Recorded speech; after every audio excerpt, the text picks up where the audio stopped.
안녕하십니까. 반갑습니다. 저는 하경선이라고 하고요. 이제 여러분이랑 같이 문운당 문제풀이를 하면서 이제 올해 치러질 44회 영양사 국가시험을 대비하는 공부를 같이 하도록 하겠습니다. 제가 맡은 부분은 그 생애주기 영양학을 제외한 영양학 및 생화학 부분, 그리고 식품학 및 조리 원리 부분, 그 다음에 식품위생 및 위생관계 법규 부분을 이제 저랑 같이 공부를 하실 거고요.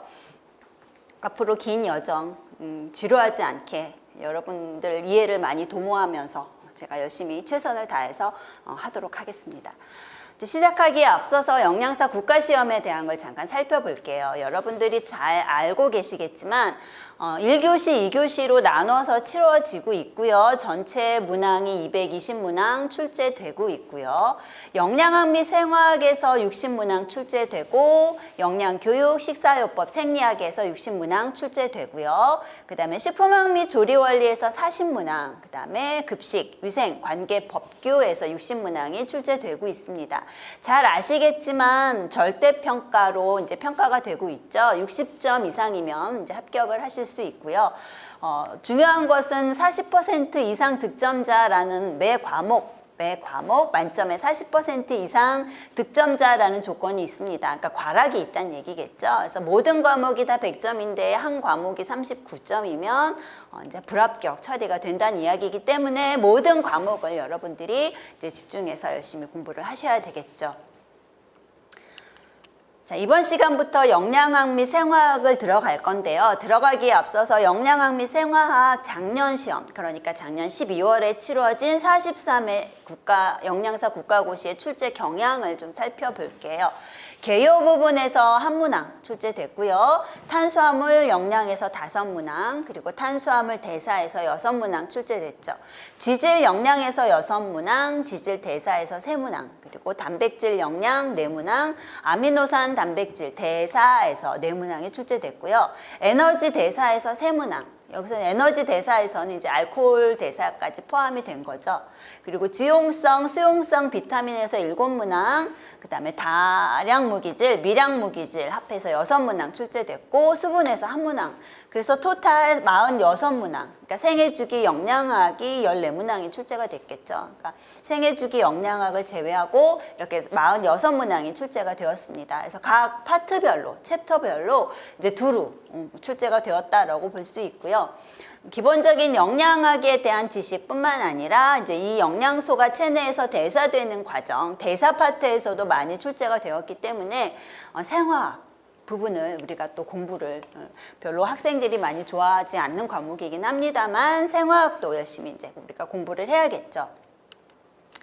세부 영역을 좀 볼게요. 각 챕터마다 영양사 시험 범위로 잡혀있는 세부 영역을 보면 개요 파트에서 영양 섭취 기준에 대한 내용이 있고요. 그 다음에 영양 섭취 실태, 그리고 영양 밀도라거나 영양과 성장에 대한 개념 공부해야 되고요. 그 다음에 영양 표시, 저 영양 표시에 대한 구체적인 내용은 우리 법규에서 또 이제 다뤄지는 부분이기도 하죠.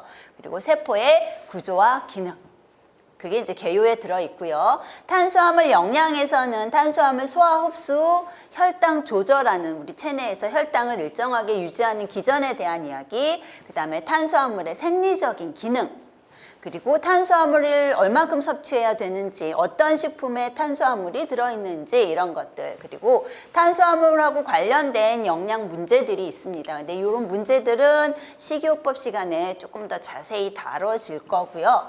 탄수화물 중에서도 조금 다른 기능을 하는 아이가 식이섬유죠. 그래서 식이섬유에 대한 내용까지 탄수화물 영양에 포함되어 있고요. 탄수화물 대사 들어가면 이 탄수화물을 어떻게 우리가 체내에서 이용을 하게 되는지 그 전반적인 과정입니다. 그래서 해당 과정, TCA, 전자전달계, 5탄당 인산경로, 그리고 포도당 신생, 글리코겐 대사 같은 것들이 이제 다뤄지고요. 지질 영양에서는 지질의 소화 흡수, 지질의 운반, 지질의 기능, 그리고 마찬가지로 지질의 섭취 기준과 급원에 대한 이야기가 있고, 지질 섭취하고 관련된 문제 많죠. 뭐 고지혈증부터 해서 이런 문제들에 대해서 언급이 됩니다. 그리고 지질 대사에서는 중성지방 대사, 케톤체 대사, 콜레스테롤 대사 이렇게 크게 3가지로 나눠서 볼 수 있고요. 단백질 영양에서는 단백질의 소화 흡수, 그리고 단백질의 생리적인 기능, 단백질의 질 평가.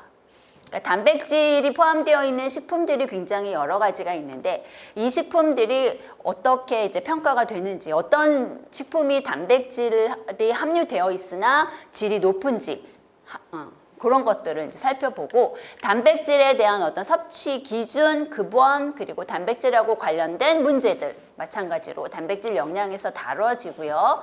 아미노산이나 단백질 대사로 넘어가게 되면 아미노산 대사, 그리고 질소 배설. 단백질은 탄수화물이나 지방과 달리 구조상의 질소가 포함이 되어 있죠. 그래서 그 질소하고 관련된 질소를 어떻게 대사시키느냐와 관련된 이제 이야기가 있고요. 그 다음에 아미노산 단백질 대사에서는 핵산에 대한 이야기. 핵산도 이제 질소가 포함되어 있는 구조물인지라 핵산도 여기서 다뤄지고요. 단백질 생합성, 유전자 발현, 이렇게 DNA하고 관련된 이야기가 여기서 또 나오게 되겠죠. 그리고 효소, 이 효소가 어떻게 체내에서 조절되고 어떤 구조를 하고 있고 뭐 이런 내용들이 이제 단백질 아미노산 대사에서 이제 언급이 됩니다. 그래서 단백질 아미노산하고 관련된 대사 파트가 약간 덩치가 크다라고 할 수 있고요. 에너지 대사에서는 에너지 필요량, 에너지 섭취 기준, 에너지 섭취 관련된 문제들, 그리고 에너지 대사의 통합적인 조절, 그리고 알코올 대사까지 포함이 되고요. 지용성 비타민, 수용성 비타민 넘어가게 되면 이제 비타민의 종류들, 기능, 얘네들이 어떻게 흡수되고 어떻게 대사되는지. 중요한 것은 이 비타민들이 결핍되었거나 과잉되었을 때의 문제들이겠죠. 그리고 섭취 기준, 급원식품이 어떤 것들이 있는지 이 비타민별로 다 나눠서 우리가 살펴보고요. 무기질도 다량 무기질과 미량 무기질로 나눌 수 있죠. 마찬가지로 다량 무기질의 종류, 미량 무기질의 종류 보고요. 기능이라거나 흡수, 대사, 그리고 결핍, 과잉 시에 나타나는 증상들 이런 거 살펴보고 섭취 기준이나 급원식품 마찬가지로 이제 보도록 할 겁니다. 그리고 수분으로 넘어가면은 이제 수분의 기능, 인체의 수분 균형, 필요량 이런 내용들이 그 영양학, 생화학 부분에서 이제 세부 영역으로 포함이 되어 있습니다. 자, 그래서 이제 개괄적으로 영양학 및 생화학에 이제 어떤 내용들이 있는지 봤고요. 아까 보셨던 것들이 이제 챕터라고 할 수 있는 내용들이에요. 그래서 오늘 시작할 부분은 이제 개요 부분이죠. 개요. 그래서 영양사 공부도 그렇고 모든 공부가 그렇겠지만 일단은 숲을 보신 다음에 나무를 보시는 게 중요하죠. 그래서 각 챕터, 큰 챕터들을 한번 살펴보시고 챕터 안에 들어있는 제목, 소제목들을 살펴보신 다음에 깊이 있는 이제 공부를 시작하시는 게 바람직하다라고 말씀드릴 수 있어요. 그래서 큰 숲을 먼저 보시라는 얘기를 드리고 싶고 공부하시면서 이제 한 번 보고 마는 게 아니죠. 우리가 이걸 몇 번 반복을 해야만 이제 머릿속으로 기억이 많이 남습니다. 그러니까 반복한다. 적어도 3번 이상은 반복해서 공부한다라는 생각을 하시고 이제 시작을 하시면 좋겠어요. 자, 이제 개요 들어갈게요. 개요에는 한국인 영양소 섭취 기준 있고 영양 섭취 실태, 그러니까 우리나라 사람들이 지금 영양을 어떻게 섭취하고 있는지 이런 실태에 관한 문제도 출제가 되고 있습니다. 그러니까 이 실태도 잘 봐두셔야 되겠죠. 그리고 영양 밀도라거나 영양과 관련된 성장, 그래서 세포가 성장하는 단계 이런 것들 살펴보고요.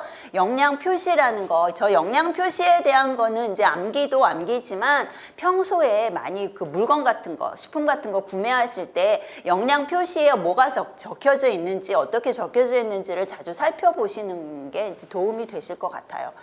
그리고 세포의 구조와 기능에 대해서 보고요. 세포막을 통해서 물질이 어떻게 이동이 되는지, 이동되는 수단 몇 가지를 이제 살펴볼 겁니다. 한국인 영양소 섭취 기준 넘어가면 그래서 핵심 이론을 먼저 들어가고 그 다음에 문제풀이 할 거예요. 그래서 핵심 이론 지금 살펴보고 있죠. 한국인 영양소 섭취 기준 그러면 대다수의 건강한 한국인들의 건강을 최적의 상태로 유지하는 데 필요한 영양소 섭취 수준이다 라고 해서 중요한 건 요거죠. 건강한 한국인들.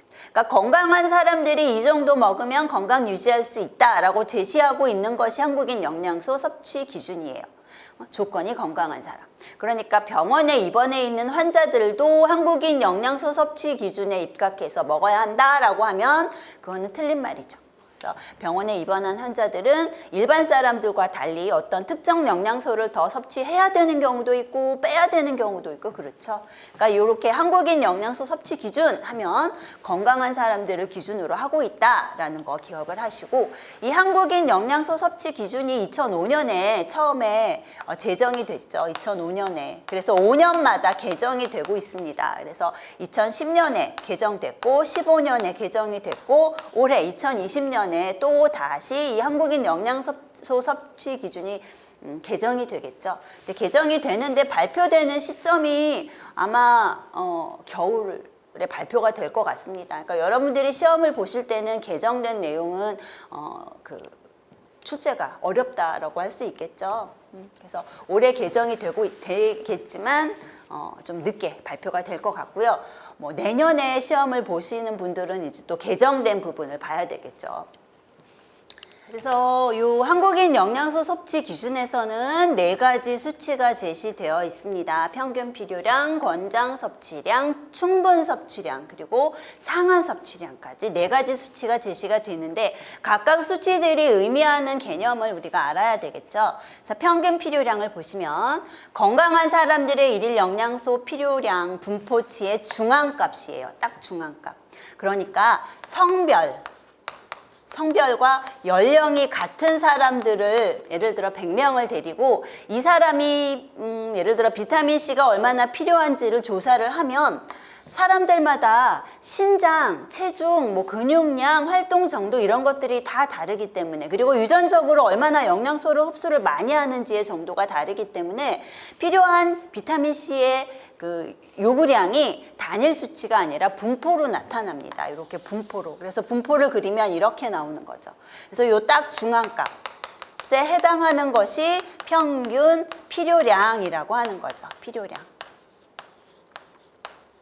그러니까 평균 필요량이라고 하는 개념은 분포치의 중앙값이고, 그리고 그 사람 중에서 절반만 충족시킬 수 있는 수치다라고 할 수 있는 거죠. 그래서 대상 집단이 절반에 해당하는 사람들의 일일 필요량을 충족시키는 값. 그러니까 절반은 여기 있을 거란 말이죠. 필요량이. 이 사람들은 이만큼 먹었을 때 충족이 안 된다는 얘기예요. 그러니까 딱 절반인 사람들만 충족시킬 수 있는 양을 우리가 평균 필요량이라고 하죠.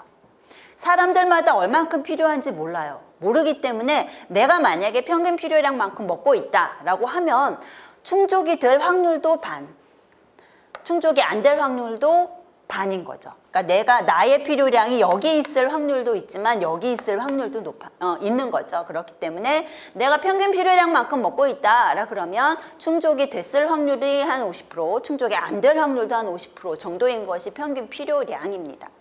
너무 수치가 약간 불안불안하죠. 그래서 여기다가 표준 편차의 2배를 더해준 값이 권장 섭취량이에요. 표준 편차의 2배량을 더해서 이쯤에 설정하는 것이 권장 섭취량인 거죠.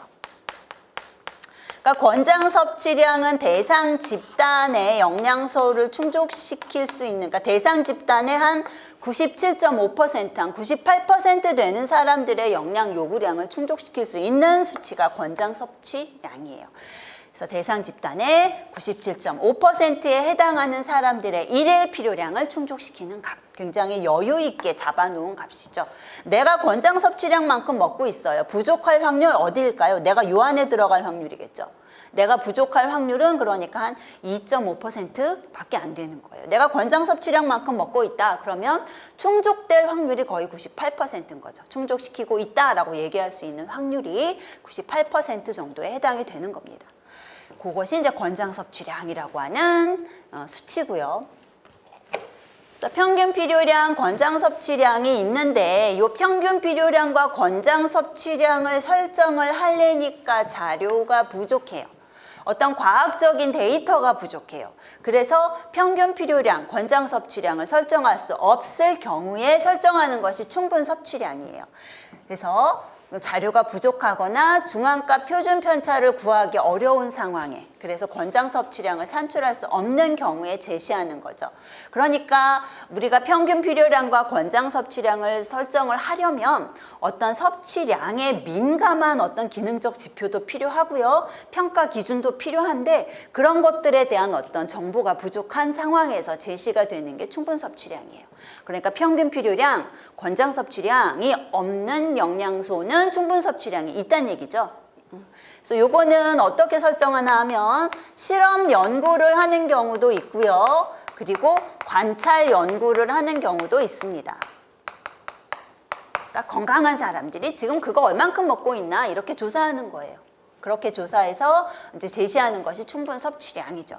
충분 섭취량이 제시된 영양소가 뭐가 있는지도 우리 한번 봐두시는 게 좋을 것 같아요. 그래서 식이섬유 같은 거 충분 섭취량 제시되어 있고요. 수분, 그리고 지용성 비타민 중에서는 비타민 A 빼고 나머지는 충분 섭취량이에요. 비타민 A는 뭐가 있다는 얘기죠. 그러니까 평균 필요량, 권장 섭취량이 제시되어 있다라고 볼 수 있고 나머지 D, E, K는 충분 섭취량이 제시되어 있는 영양소죠. 그리고 수용성 중에서는 결핍되기 쉽지 않은 것들, 결핍이 일어나기 쉽지 않은 이런 판토텐산이라거나 비오틴 같은 것들이 충분 섭취량이 제시된 영양소고요. 무기질 중에서는 나트륨, 염소, 칼륨, 얘네들 세 개는 왠지 세트 같아 보이지 않으시나요? 그러니까 식품에 얘가 들어있으면 얘도 같이 들어있는 경우 되게 많고요. 기능적으로 봤을 때 굉장히 밀접한 관계가 있는 영양소죠. 무기질이죠. 그래서 요 세 가지는 충분 섭취량. 그리고 불소, 망간, 크롬 이런 것들이 이제 충분 섭취량이 제시되어 있는 영양소라고 할 수 있습니다. 자, 그러면 우리 이제 상한 섭취량 볼게요. 상한 섭취량은 건강에 유해한 영향이 나타나지 않는 최대 섭취량이에요. 최대한 이만큼 먹어라. 더 먹으면 어떻게 될까요? 아프다는 얘기죠. 그러니까 더 먹지 말고 최대한 맥시멈 봐주는 허용 기준치가 이만큼이다 라고 제시하는 것이 상한 섭취량이에요. 그러니까 상한 섭취량이 제시된 영양소, 비타민 중에서 지용성 비타민들은 몸에 저장되는 양이 많죠. 때문에 과잉증이 나타날 우려가 굉장히 높은 것이 지용성 비타민이에요. 그런 것들이 상한 섭취량이 있다는 얘기죠. 그래서 A, D, E 뭐가 없어요? K가 없어요. 비타민 K는 과잉증이 잘 안 나타나요. 저장되는 양이 적어요. 그래서 비타민 K를 제외한 나머지 세 가지 지용성 비타민이 상한 섭취량이 있고요. 수용성 중에서도 비타민 C, 니아신, 비타민 B6, 엽산 이렇게 네 가지의 수용성 비타민들은 상한 섭취량이 제시가 되어 있고요. 그리고 무기질 중에서는 무기질이 토탈 몇 가지냐 하면 우리 한국인 영양소 섭취 기준에서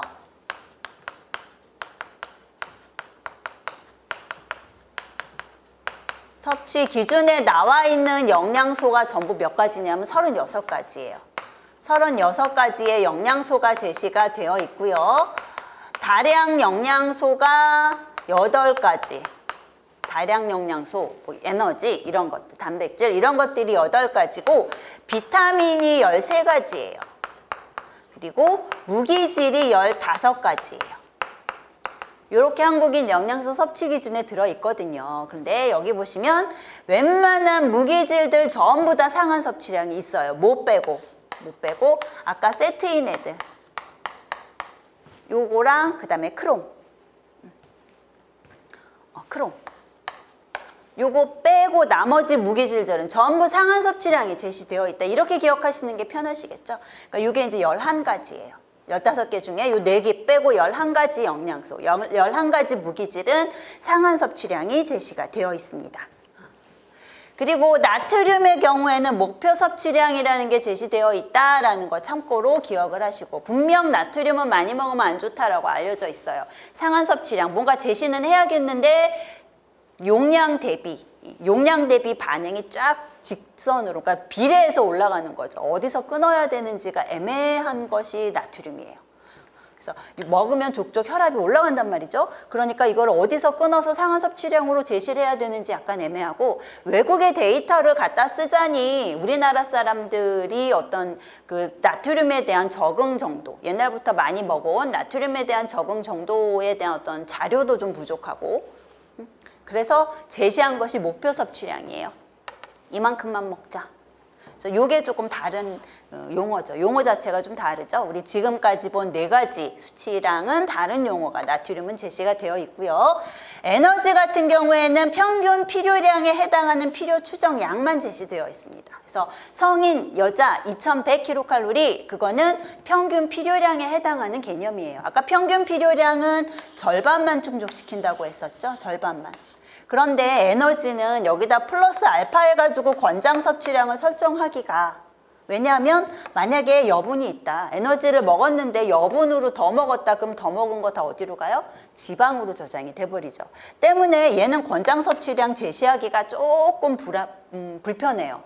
그래서 평균 필요량에 해당하는 수치 하나만 제시하고 있죠. 그래서 그게 필요 추정량이라고 이야기합니다. 한국인 영양소 섭취 기준에 대한 거 지금 살펴봤고요. 각각의 수치의 개념 우리 기억해야 되고요. 그 다음에 영양소 섭취 기준, 이 한국인 영양소 섭취 기준을 활용할 때는 우리가 식사 계획할 때, 그리고 먹은 거 평가할 때, 그럴 때 한국인 영양소 섭취 기준에 나와 있는 데이터들을 사용을 합니다.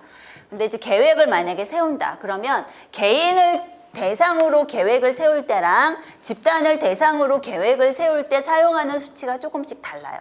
그래서 개인의 경우에는 권장 섭취량, 그러니까 평균 필요량 말고 약간 플러스 알파 되어 있는 권장 섭취량 쓰고요. 권장 섭취량 없는 영양소들은 어쩔 수 없이 충분 섭취량 써야 되겠죠. 그리고 상한 섭취량 넘지 않게 그렇게 계획을 하는 반면에 집단의 경우에는 플러스 알파 하기에는 너무 수치가 좀 커져요. 그래서 집단은 평균 필요량 기준 해서 요것보다 못 먹는 사람의 비율을 100% 다 충족시키긴 힘들어요. 그렇기 때문에 평균 필요량보다 적게 섭취하는 사람의 비율을 좀 줄이는 걸 목표로 하고요. 상한 섭취량 넘어가서 너무 많이 먹는 사람들의 비율을 줄이는 것을 목표로 해요. 개인을 기준으로 해서 식사 계획을 세울 때는 어떤 수치를 안 쓰냐면 평균 필요량을 안 쓰고요. 집단을 대상으로 해서 식사 계획을 할 때는 뭘 안 써요? 지금 뭐를 참고하지 않죠? 권장 섭취량을 참고하지 않습니다. 그거 기억을 하시고 이 식사 계획이나 평가에 대한 것들은 단체 급식에서 여러분들이 자세히 공부하실 것 같아서 이제 이렇게까지만 말씀을 드릴게요. 그리고 식사 구성안이라는 게 한국인 영양소 섭취 기준 안에 보면 식사 구성안이라는 게 있어요. 그래서 식사 구성안에 보면은 이제 영양 목표, 계획을 세울 때 영양 목표, 이제 개인을 기준으로 하는 거죠. 영양 목표 어떻게 세울까? 에너지는 필요 추정량에 맞추고요. 단백질은 전체 에너지의 15% 정도로 맞추고요. 비타민, 무기질은 권장 섭취량, 충분 섭취량, 상한 섭취량 기준에서 100% 권장 섭취량, 100% 충분 섭취량 맞추는 걸 목표로 하되 상한 섭취량 넘지 않게 하고, 그 다음에 식이섬유는 충분 섭취량 100%에 맞추는 걸 목표로 해서 우리가 식사 계획을 해요. 영양 목표를 그렇게 잡는 거죠. 절제해야 되는 영양소 있어요. 절제해야 되는 거, 지방, 나트륨, 당류 요 세 가지는 절제해야 되는 거죠. 그래서 지방은 총 에너지의 15에서 30% 정도만, 그리고 나트륨은 소금 기준에서 5g, 소금 기준에서 5g이면은 나트륨 기준하면 얼마죠? 40%죠? 2000mg이죠. 2000mg. 요게 목표 섭취량이에요. 그리고 당류는 설탕, 물엿 같은 첨가당은 되도록 적게 섭취하자라는 것들을 우리가 영양 목표로 잡아서 식사 계획을 합니다.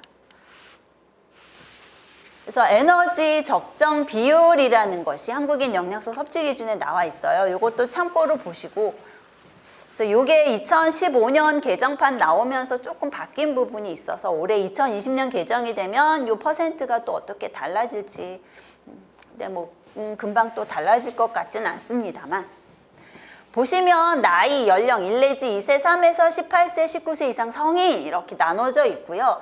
에너지, 우리가 섭취해야 되는 예를 들어 2100kcal다. 그럼 그 2100kcal를 탄단지 어떻게 나눌지 퍼센트를 보여주고 있는 거죠. 그러니까 탄수화물 같은 경우에는 15에서 65%로 동일해요. 그리고 단백질은 7에서 20%로 동일하고요. 지방에서 약간 차이가 좀 있죠. 그래서 지질 총 지방은 1에서 2세는 한 20에서 35%, 그리고 3세 넘어가면은 그냥 15에서 30%죠.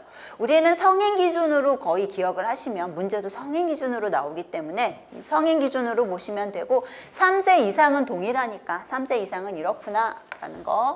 그래서 탄수화물은 55에서 65%, 단백질 7에서 20%, 지방은 15에서 30% 에너지 비율을 이렇게 맞춰야 된다라고 기억을 하시고, 한국인 영양소 섭취 기준에서 요 탄수화물이나 지방은 몇 그램 먹어라 이런 게 없어요. 한국인 영양소 섭취 기준에서는 단백질은 몇 그램, 몇 그램 이렇게 그램으로 나와 있는데 탄수화물이나 지질 같은 경우에는 이렇게 퍼센트만 제시가 되어 있다라는 것도 참고로 알아두시고요.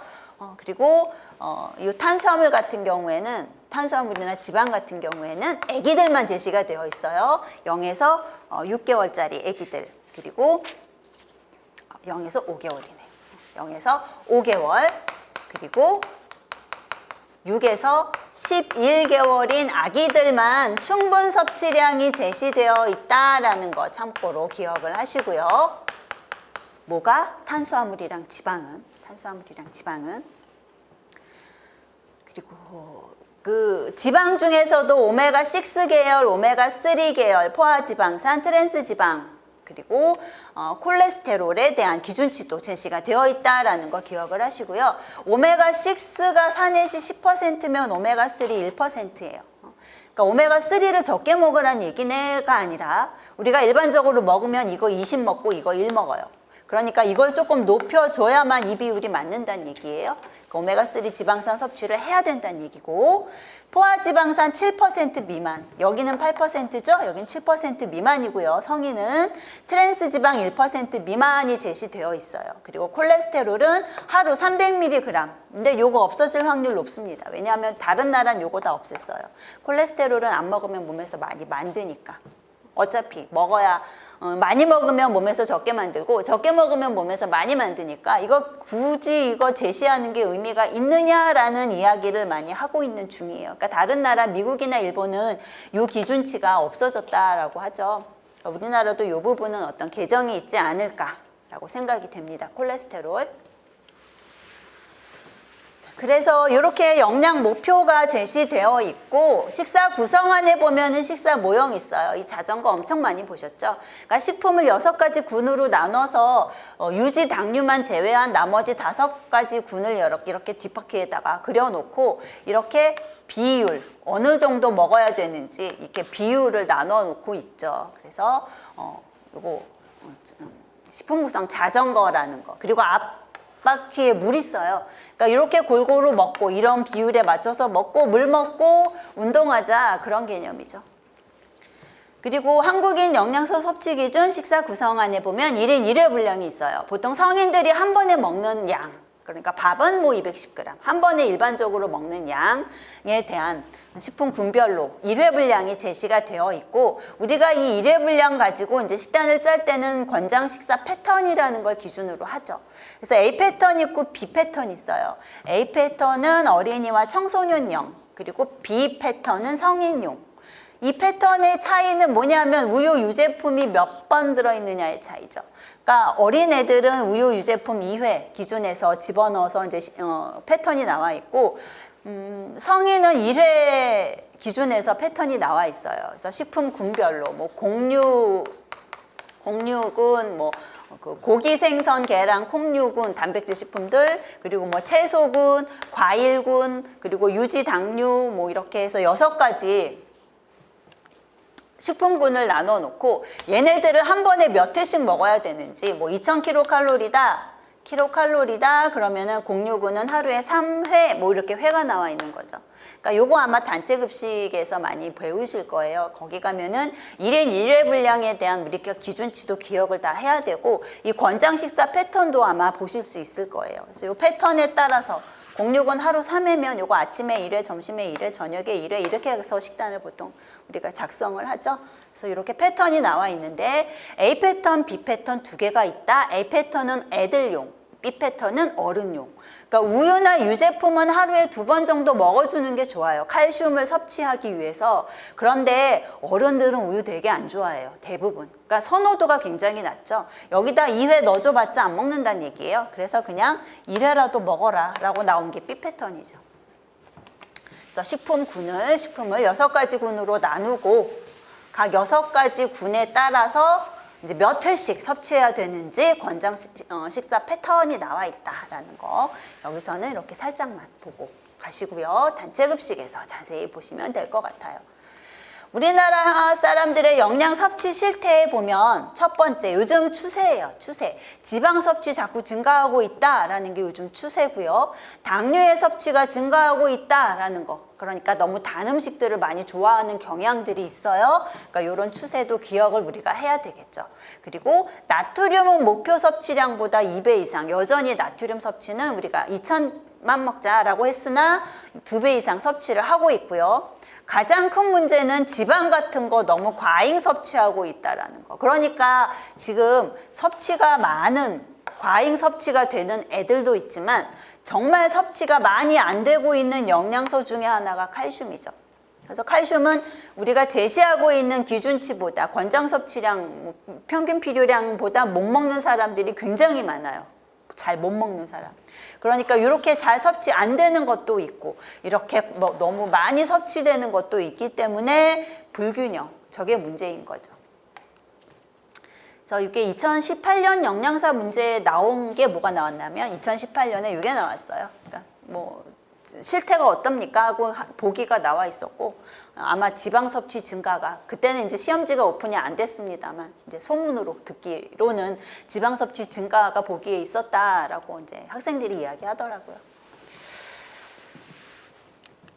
그다음에 영양 밀도라는 거 있어요. 밀도는 식품의 공급 에너지에 대한 영양소 함량. 그러니까 에너지 대비 영양소, 특정 영양소가 얼만큼 들어있는지가 영양 밀도죠. 그러니까 뭐 비타민 C가 얼만큼 들어있나, 비타민 A가 얼만큼 들어있나, 에너지 대비 평가를 하는 게 영양 밀도예요. 영양 밀도가 높아지려면 영양소 많아야 되죠. 에너지는 상대적으로 좀 적고. 그러니까 영양 밀도가 높은 식품이면 그 식품을 통해서 에너지를 충분히 섭취를 하면은 영양소는 부수적으로 당연히 충족이 된다는 얘기죠. 그러니까 영양 밀도가 높은 식품을 선택해서 먹는 것이 바람직하다라는 개념으로 우리가 식품 선택할 때 사용하는 것이 영양 밀도예요. 그래서 영양소 함량을 비교할 때 열량이 같다라고 하면은 당연히 영양소 많은 게 좋은 거죠. 그래서 가장 그 영양소는 안 들어있으면서 에너지만 들어있는 대표적인 식품이 콜라 같은 게 있어요. MT 칼로리 식품이라고 얘기하죠. 영양소는 없어요. 열량만 있어요. 이런 것들. 그러니까 별로 바람직하지 않은 식품이라고 얘기할 때 우리가 이런 영양 밀도를 고려해서 이야기합니다. 자, 영양과 성장이라 그래서 우리가 세포가 성장하는 단계를 살펴보면 이제 첫 번째가 증식기, 두 번째가 증식 비대기, 세 번째가 비대기, 네 번째가 성숙기예요. 그러니까 사람도 그렇고 세포도 그렇고 이제 성장하는 단계가 이런 거죠. 처음에는 막 분열을 해요. 우리 뱃속에 있는 그 태아 처음에 이제 수정이 된 다음에는 엄청난 속도로 세포 분열이 일어나죠. 그런 다음에는 이제 세포가 증식하면서 비대해요. 그러니까 분열도 일어나면서 세포가 점점 사이즈가 커지죠. 어느 정도 기간이 지나면은 세포 분열은 끝나요. 그리고 이제 크기만 커지는 비대기가 있고, 그 다음에는 이 세포가 이제 제대로 기능을 하기 위한 어떤 성숙기라는 단계를 거치게 되는 거죠. 그래서 증식기 그러면 하이퍼플레이지아라고 해서 세포 분열이 왕성하게 일어나는 시기예요. 세포 수가 증가하죠. 그러니까 뭐가 증가하냐면 여기서는 DNA 수가 급증을 합니다. DNA. 그리고 이제 두 번째 단계로 넘어가면은 세포 분열이 일어나서 세포 수가 증가하죠. 그러면서 세포 크기도 같이 증가가 되는 시기가 증식 비대기예요. 증식도 하고 비대 커지기도 하고, 이때는 마찬가지로 DNA 분열하고 있으니 DNA 증가하겠죠. DNA 수가 증가하겠죠. 그러니까 세포가 증가하면 세포 안에 있는 DNA 수 같이 증가할 거고요. 크기가 커진다라는 얘기는 뭐가 증가하냐 하면 단백질의 양이 증가하는 거죠. 크기가 커진다라는 의미는. 그래서 여기서도 DNA가 증가하고 여기서도 DNA가 증가합니다만 증가하는 속도를 비교해 보면은 여기가 더 크죠. 그러니까 증식기에서는 DNA가 급격히 증가하고 그 다음에 증식 비대기에서도 DNA가 증가합니다만 곡선이 약간 완만해지죠. 그리고 세 번째, 이제 더 이상 DNA는 증가하지 않아요. 비대기로 넘어가면 DNA는 증가하지 않고 뭐만 커진다? 크기만 커져요. 그래서 하이퍼트로피라고 얘기하죠. 크기만 커지는 시기. 그러니까 여기서는 뭐가 막 증가하려나요? 단백질의 함량이 증가하겠죠. 그리고 이제 마지막에 가면은 이제 더 이상 분열과 증대는 일어나지 않고 세포 자체가 분화돼서 세포가 특유의 기능을 할 수 있도록 그 자체가 어떤 그 조직에 속해 있어서 그 조직에서 나타나는 기능을 이 세포가 완전히 수행할 수 있도록 기능이 통합되는 단계, 거기가 성숙기예요. 그래서 효소 구조가 정교해지고 세포의 기능이 통합되는 시기, 여기가 이제 성숙기라고 할 수 있죠. 그래서 세포가 성장하는 단계, 우리가 성장이라는 것을 하는 단계를 이렇게 살펴봤고요. 자, 영양 표시는 식품의 1회 제공량당 들어있는 영양소 함량 몇 그램 들어있다라는 것도 제시하고 있고, 그 다음에 퍼센트 영양소 기준치, 우리가 식품위생법에서 나온 이제 식품 표기 등에 관한 법률이 있어요. 식품 표시 광고에 관한 법률이 있는데 거기 보면은 영양소 기준치가 나와 있어요. 33가지 영양소에 대한 기준치가 나와 있는데 그 기준치 대비 몇 퍼센트 들어있는지 퍼센트까지 같이 기재해서 영양 표시를 하게 되어 있죠. 그래서 우리나라 영양 성분 표시 대상 영양소가 보통 9가지예요. 9가지. 열량, 나트륨, 탄수화물, 당류, 지방, 트랜스 지방, 포화지방산, 콜레스테롤, 단백질, 이렇게 9가지는 의무적으로 대상식품이면, 영양 표시를 해야 되는 식품이면 요 9가지는 의무적으로 써야 되는 거죠. 그러니까 기준이 열량이에요. 열량 몇 킬로칼로리, 1회 분량이 몇 그램인데 그 몇 그램 안에 몇 킬로칼로리 들어있다라는 열량 적어줘야 되고, 그 다음에는 탄수화물, 지방, 단백질로 보시면 돼요. 탄수화물, 지방, 단백질, 그리고 나트륨,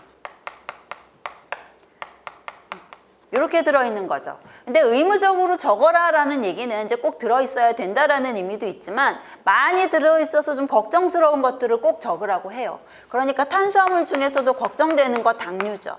지방, 총지방도 적어야 되는데 총지방 중에서도 걱정되는 것이 트랜스 지방이라거나 많이 들어있으면 곤란한 거, 포화지방이라거나 그 다음에 콜레스테롤 같은 것들이 좀 걱정되는 거죠. 많이 들어있으면 좀 반갑지 않은 애들, 이런 거 적어줘야 되고, 그 다음에 단백질, 나트륨 이렇게 적어줘야 돼요. 그래서 9가지예요. 이렇게 9가지. 이게 의무 대상 영양소고 의무적으로 꼭 적어야 되는 영양소고, 그리고 그 밖에도 영양소 기준치가 나와 있는 다른 영양소 중에서 우리는 이게 많이 들어있으니 좀 자랑할게요 라고 적고 싶으면 적어도 되는 거죠. 적고 싶으면 적어도 되는 다른 영양소들이 있고요. 그리고 영양소 표시 대상 식품들이 있어요. 조금 이게 자꾸 날이 갈수록 늘어나고 있죠. 날이 갈수록 늘어나고 있는데 그 영양소 표시를 꼭 해야 되는 식품은 기본적으로 여러분들이 생각하시기에 이거 애들이 주로 먹겠다 싶은 것들이 기본적으로 들어가요. 애들. 그러니까 아이들의 성장 발육에 약간 방해가 되는 영양소들을 좀 기재는 해줘야 되기 때문에 애들이 주로 즐겨 먹는 식품들이 포함이 되어 있다라고 생각을 하고 찾으시면 되고, 뭐 그 밖에도 뭐 장류 같은 거 들어있고요. 그 다음에 식용 유지류 같은 거 들어있고요. 그 다음에 건강기능식품 같은 것들도 영양표시 대상식품이에요. 그래서 집에 뭐 비타민 같은 거, 종합비타민 뭐 이런 거 있으면 뒤집어 보시면 열량 얼마, 나트륨 얼마 이런 것들이 쭉 적혀 있을 거예요.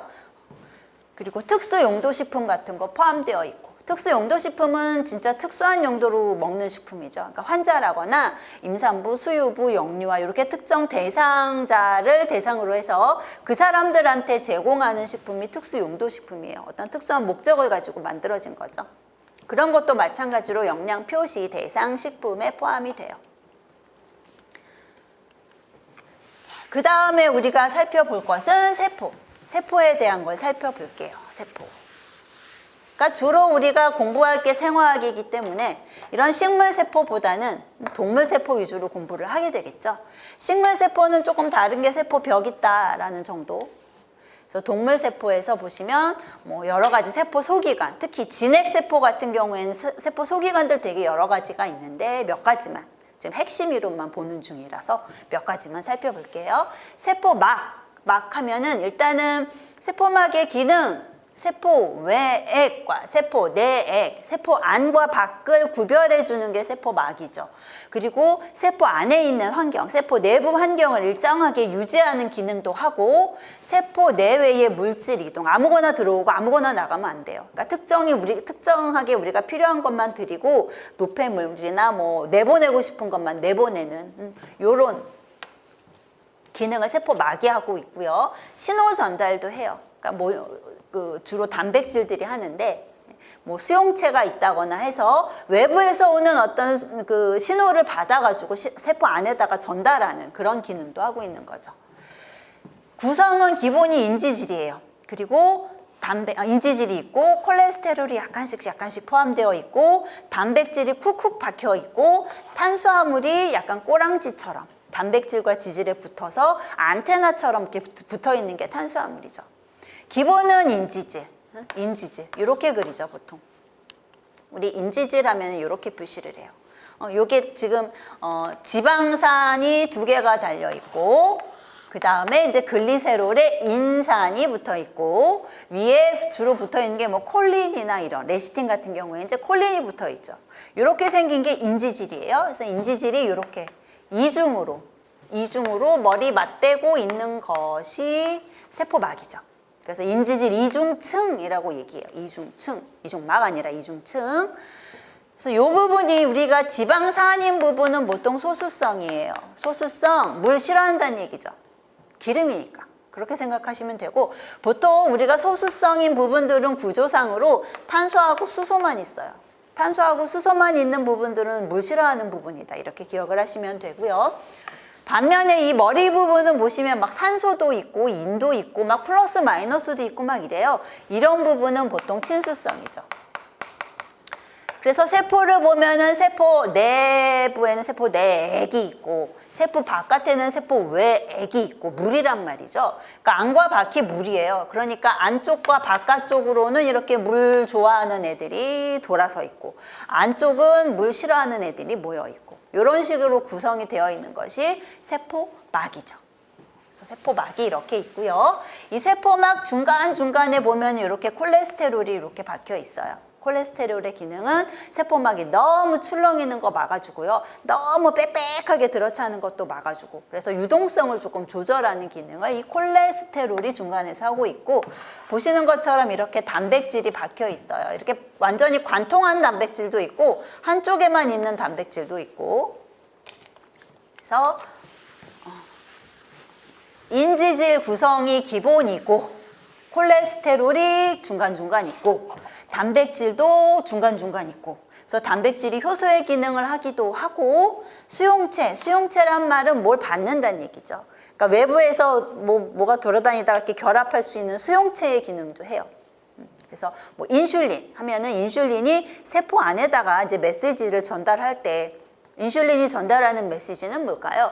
바깥에 당 많다. 지금 포도당 되게 많다? 그걸 전달하는 게 인슐린이에요. 그러니까 세포막에 있는 수용체에 인슐린이 붙어서 야, 바깥에 지금 포도당 되게 많댄다 라는 신호를 지금 안으로 전달을 하는 거죠. 그런 역할을 이제 이 단백질, 수용체가 하고 있고요. 운반체 해요, 운반체.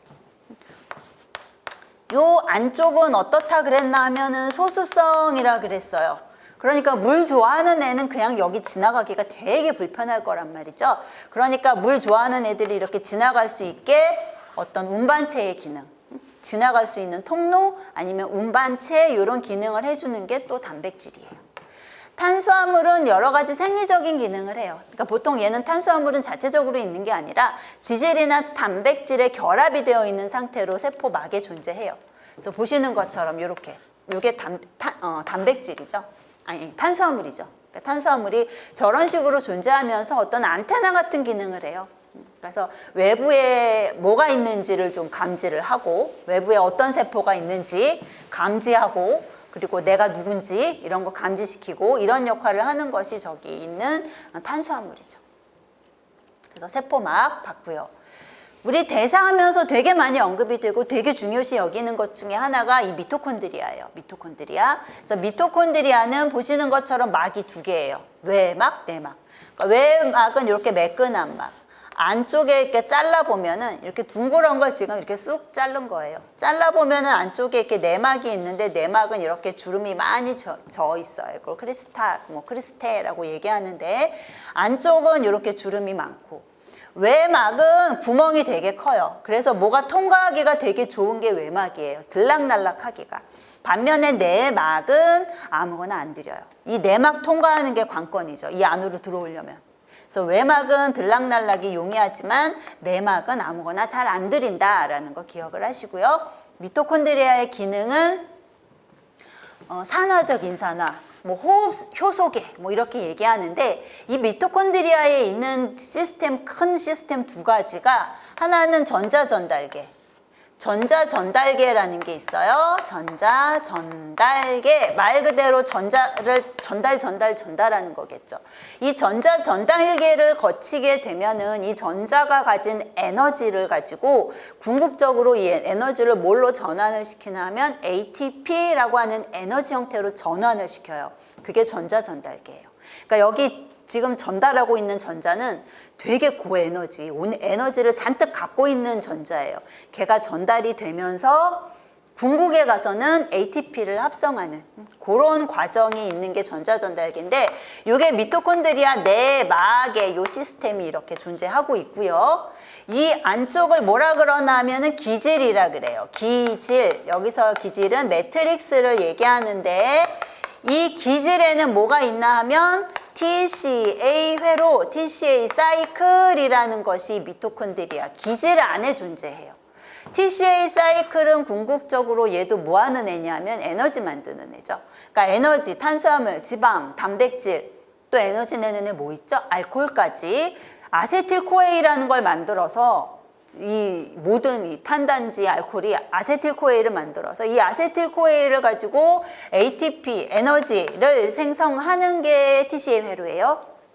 그래서 TCA 회로에서 뭐 이렇게 생긴 애, 이렇게 생긴 애들 그리고 GTP라고 하는 이런 에너지 형태가 나오는데 이제 얘네들은 전자를 되게 고에너지 전자를 가진 애들이에요. 얘네들은 이제 여기를 가야 되겠죠. 그래서 ATP를 만드는데 이 두 시스템이 연계가 돼서 궁극적으로 많은 양의 에너지를 합성을 한다는 얘기죠. 그러니까 미토콘드리아는 뭐 하는 장소? 에너지 만드는 장소. 그러니까 에너지 발전소라고 표현을 해요. 미토콘드리아는 에너지 발전소다. 그래서 이 이야기는 우리 탄수화물에 가서 아주 많이 하겠죠. 그래서 이 미토콘드리아는 ATP를 생산하는 그리고 호흡효소계라고 하는 이유 자체는 이 ATP를 생산하는데 미토콘드리아에서 ATP를 생산하는데 뭐가 필요하다? 산소가 필요해요. 산소. 전자 전달계, 전자를 전달하다 궁극에 가서 전자를 받아주는 애가 산소예요. 산소가 있어야 돼요. 그래서 이렇게 산소를 필요로 하는 그래서 호기적인 이란 표현을 많이 사용을 해요. 호기적인 대사를 통해서 ATP를 생산하는 장소. 미토콘드리아고요. 에너지 발전소 그러면 미토콘드리아고 자체적으로 DNA도 있고 RNA도 있고 리보솜도 있어서 자체적으로 분열이 가능해요. 그래서 이게 원래는 하나의 생명체였다라고 얘기를 하죠. 그러다가 이제 들어와서 어찌어찌 하다가 공생한다라고도 표현을 해요. 미토콘드리아 안에도 DNA가 있습니다. 자체적인 핵에 있는 DNA와는 다른 형태의 DNA가 포함이 되어 있죠. 자, 그 다음에 소포체라는 거, 소포체는 단일 막 구조처럼 생겼어요. 막. 막처럼 생긴 게 소포체인데 활면 소포체가 있고 조면 소포체가 있어요. 활면 소포체는 매끈하다는 얘기예요. 매끈하니까 아무것도 안 붙어 있다는 얘기고 조면 소포체는 러프, 굉장히 우툴투툴해요. 우툴투툴한 게 뭐냐면 리보솜이에요. 그러니까 막 구조인데 이 막에 리보솜이 막 붙어 있는 거예요. 그래서 울퉁불퉁해 보이는 것이 조면 소포체. 활면 소포체는 뭐 하는 애냐면 여기서 지방산 합성하고 만든 지방산을 불포화시키는, 지방산에다 이중결합 만드는 장소, 그게 소포체고요. 콜레스테롤이 합성되는 장소도 활면 소포체. 콜레스테롤이 합성되는 장소도 활면 소포체고요. 칼슘 이온이 저장이 돼 있어요. 근육이 수축할 때 소포체에 저장되어 있던 칼슘이 나온다. 뭐 이런 얘기 들어보셨을 거예요. 칼슘이 소포체 안에 저장이 되어 있어요. 조면 소포체는 딱히 기능이라고 하면 리보솜 붙어 있다. 리보솜이 뭐 하는 애냐 하면 보시는 것처럼 단백질 합성하는 애예요. 그러니까 조면 소포체는 단백질 합성이라고 되어 있으나 조면 소포체가 합성하는 게 아니라 조면 소포체에 붙어있는 리보솜이 합성을 하고 있는 거죠. 그러니까 리보솜이 여기 보시는 것처럼 단백질 합성의 기능을 하고 있어요. 그래서 리보솜 붙어 있고 단백질 합성하는 것처럼 보이는데 실질적으로 단백질 합성 얘가 하는 거고요. 그 다음에 핵은 이중막, 핵도 이중막이에요. 아까 우리 미토콘드리아 막 2개였죠. 핵도 막이 2개예요. 그래서 막이 2개인데 한쪽에 이렇게 융합이 되어 있어요. 이렇게. 막이 이렇게. 핵을 둘러싸고 있는 막. 그래서 여기 구멍이 있어요. 핵공이라 그래서. 구멍이 왜 있을까요? 뭐가 들락날락 하고 싶으니까 있겠죠. 그래서 이 핵공에 대한 이야기 나중에 하고요. 그래서 이중막으로 이루어진 세포의 생명 중추 역할을 하고 있고 유전 정보 들어있고 DNA가 이 안에 버티고 있고 더불어 RNA도 많이 들어있는 게 핵이에요.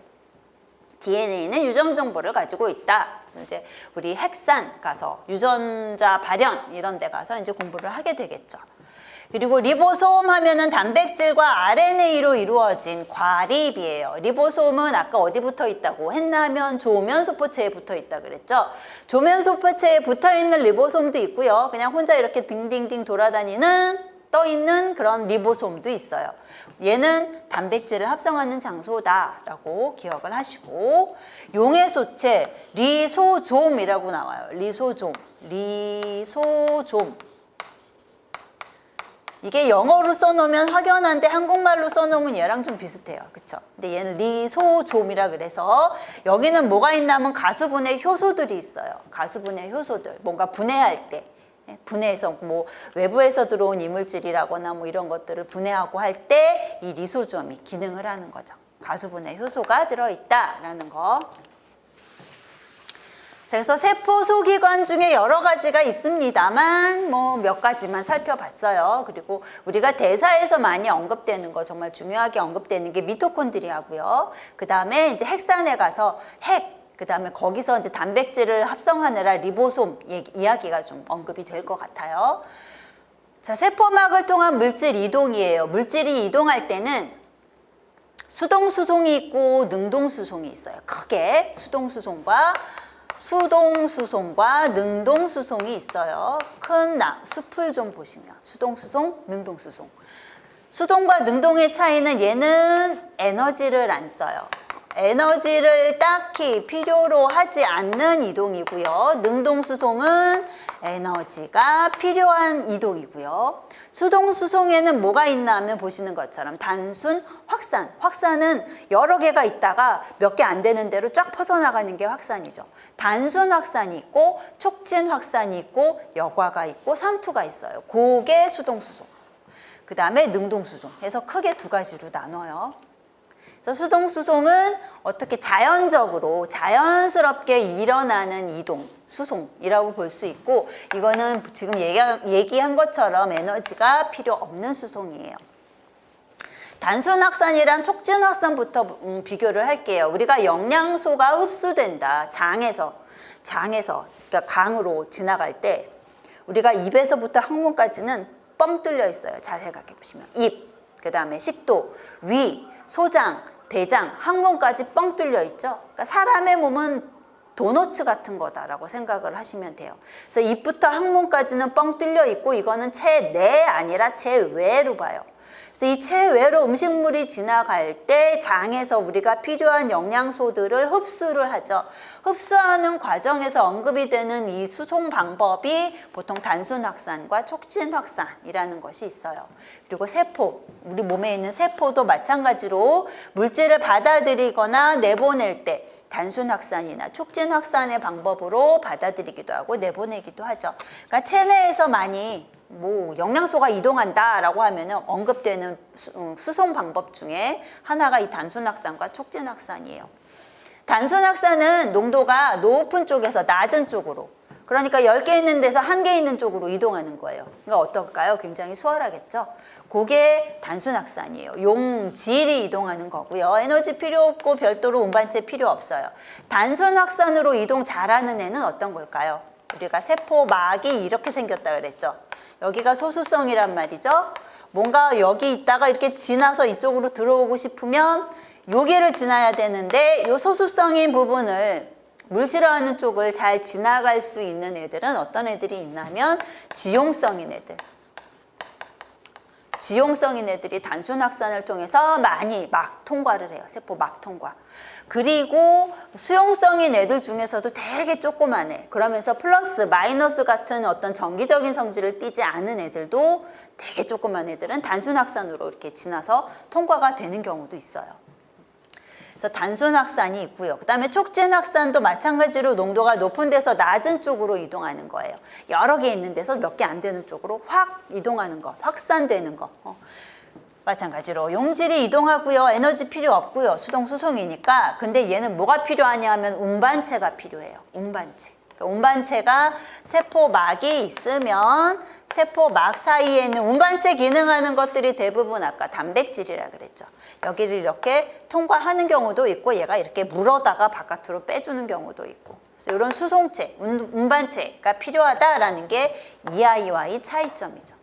운반체가 필요하니까 어떨까요? 우리가 여기 그래프 보시는 것처럼 수송 물질의 농도, 그러니까 농도 차이, 용질이 안과 바깥의 차이가 크면 클수록 확산돼서 이동하기가 되게 수월할 거예요. 확 풀려서.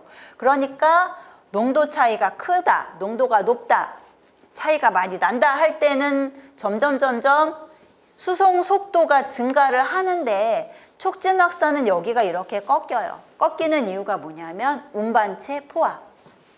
운반체가 포화돼서 그런 거죠. 포화. 이쁘게 쓸게요. 운반체가 포화돼서. 뭐가 포화돼서? 운반체. 운반체 개수는 한정되어 있어요. 세포막의 운반체 개수는 한정되어 있는데 바깥에 워낙 많은 애들이 들어오다 보니까 운반체가 걔네들로 꽉 차버린 거죠.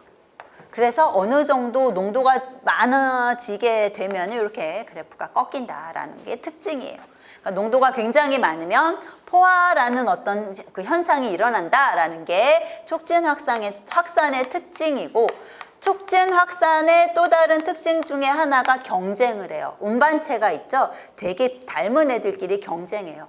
비슷하게 생긴 애들끼리 그 운반체를 쓰기 위해서 서로 경쟁이라는 걸 한다라는 게 특징이죠. 운반체가 있으면 포화 혹은 경쟁이라고 하는 어떤 특징이 나타난다라는 거 기억을 하시고요. 속도를 비교하면 어떨까요? 단순 확산이랑 촉진 확산이랑을 비교하면 단순 확산은 걸어간다라고 생각하시면 되고 촉진 확산은 뭐가 실어 나르는 거예요. 그러니까 뭐 싱싱이를 타고 간다라거나 자전거를 타고 가는 게 촉진 확산인 거죠.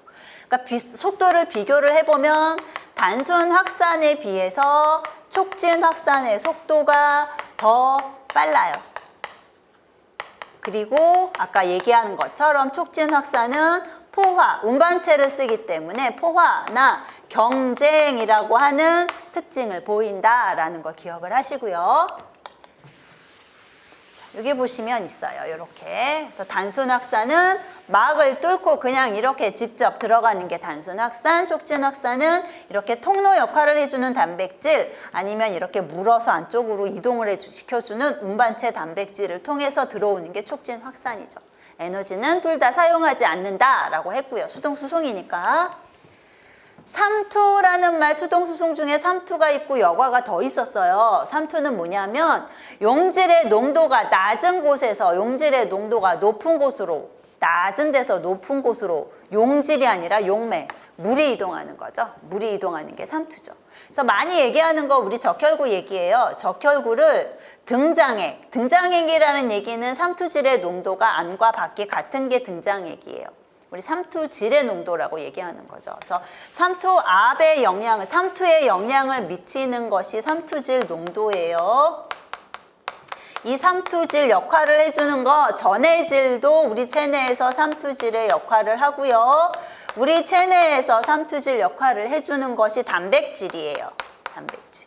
그러니까 전해질이 얼만큼 있는지 단백질이 얼만큼 있는지에 따라서 이 용매의 이동이 결정이 되는 경우가 많죠. 경우가.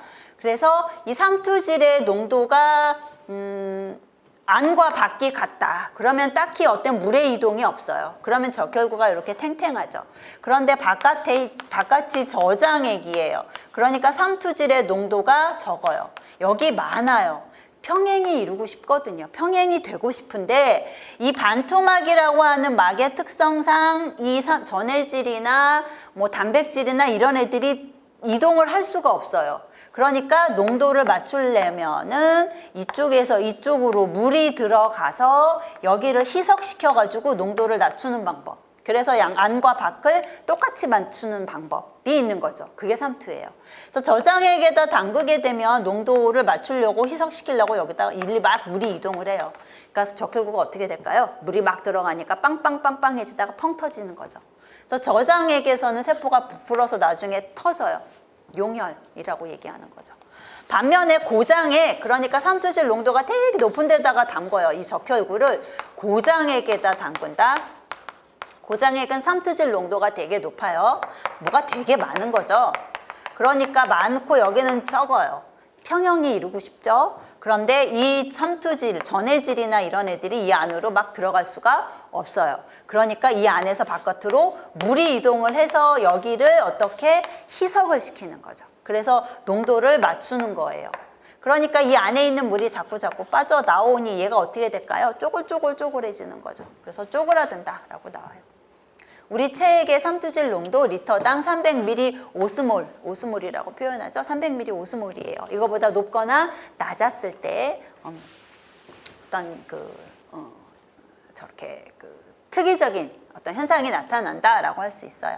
그래서 삼투는 우리 뭐 많이 봐요. 뭐 소금물에다 배추 담그는 것도 삼투고. 그래서 용매가 이동하는 것이 삼투. 여과 그러면 작은 구멍을 가진 막이 있어요. 작은 구멍을 가진 막으로 구분된 두 개의 구획. 막이 있는데 막에 의해서 이쪽과 이쪽이 나눠져 있는데 여기에 구멍이 있어요. 그래서 압력의 차이가 있어요. 이쪽이 압력이 더 높아요. 그러면 이 구멍으로 빠질 수 있는 애들은 다 빠져나오는 거죠. 그게 여과예요. 그래서 압력 차이에 의해서 분자 크기가 작은 것만 이렇게 빠져나오는 거. 우리가 여과 그러면 생각나는 거. 사구체 여과. 신장에서 일어나는 사구체 여과 있죠? 그게 여과라고 하는 수동적인 수송 방법이에요. 능동수송 가면은 아까 수동수송과 능동수송의 차이는 능동수송은 에너지를 쓴다 그랬어요. 그래서 농도 차에 역행하죠. 이제는 역행해요. 그러니까 농도가 낮은 데서 높은 데로 한 개 있는 데서 10개 있는 데로 이 한 개가 이동을 하는 거예요. 쉽지 않겠죠. 그러니까 꾸겨 넣어야 되니까 많이 있는데 몇 개 안 되는 데서 많이 있는 데다 꾸겨 넣어야 되니까 그러니까 굉장히 어려워요. 때문에 뭐가 필요하다? 에너지라는 게 필요한 거죠. 그래서 농도차의 역행에서 물질이 이동하는 것. 운반체도 필요하고요. 에너지도 필요한 그런 흡수 기전이 능동수송이에요. 운반체를 쓰니까 포화현상 있겠죠. 운반체에 꽉 찰 수 있어요. 그리고 경쟁적인 저해, 운반체 서로 쓰려고 비슷하게 생긴 애들끼리 싸우는 거죠. 경쟁적 저해 있을 수 있고요. 온도 증가에 따라서 운반이 증가해요. 그러니까 온도가 증가하면 운반체도 활발하게 모든 화학적인 반응들은 온도가 증가하면 같이 증가해요. 그래서 운반체도 온도가 증가하면 이제 운반도 조금 더 활발하게 일어난다라는 거. 그리고 운반체가 선택해요. 운반체가 아무거나 다 안 옮겨요. 지가 원하는 애들, 그러니까 그 운반체에 맞는 애들만 운반을 한다는 얘기죠. 그래서 운반체 선택성이라고 하는 특성을 보여요. 그래서 보시는 것처럼 능동수송은 몇 개 안 되는 데서 많은 쪽으로 물질을 운반시키는, 그래서 에너지, ATP라고 하는 에너지를 사용하면서 이동시키는 것. 대표적인 것이 나트륨, 칼륨 펌프예요. 들어보셨죠? 나트륨, 칼륨 펌프. 나트륨은 어디 많다? 여기 많아요. 칼륨은 어디 많냐면 여기 많죠. 세포 기준에서. 그러니까 이 안에 몇 개 안 되는 나트륨을 굳이 바깥으로 퍼내고 이 바깥에 몇 개 안 되는 칼륨을 이 많은 안쪽으로 들여보내고 이런 역할을 하는 것이 나트륨 칼륨 펌프예요. 그래서 나트륨 3개 나갈 때 칼륨 2개 들어오죠. 그래서 이때 ATP를 써가면서 운반을 하는 거예요. 이게 능동수송이죠. 에너지를 사용한다라는 이야기만으로도 얘가 운반 속도가 어떻다라고 추정할 수 있냐면 에너지를 쓴다. 자동차 타고 가는 거죠. 아까 본 그런 단순 확산이나 촉진 확산보다 어떨까요? 속도가 되게 빨라요. 그러니까 얘는 자동차 타고 간다고 생각하시면 돼요. 에너지를 쓰고 있으니. 그래서 상대적으로 촉진 확산보다 훨씬 더 속도가 빠른 것이 능동수송이에요. 그래서 순서상으로 보면 능동수송이 제일 빠르고 그 다음에 촉진 확산, 그 다음에 단순 확산 이렇게 보시면 돼요. 자, 그래서 세포 안으로 뭐가 들락날락한다 라고 했을 때 많이 사용하는 방법이 아까 봤던 단순 확산과 촉진 확산 그리고 능동수송 이런 것들이 있다라고 보시면 되고 능동수송이 1차가 있고 2차가 있는데 그거는 우리가 문제를 풀면서 확인을 하도록 할게요. 자, 조금 쉬었다가 문제 풀게요.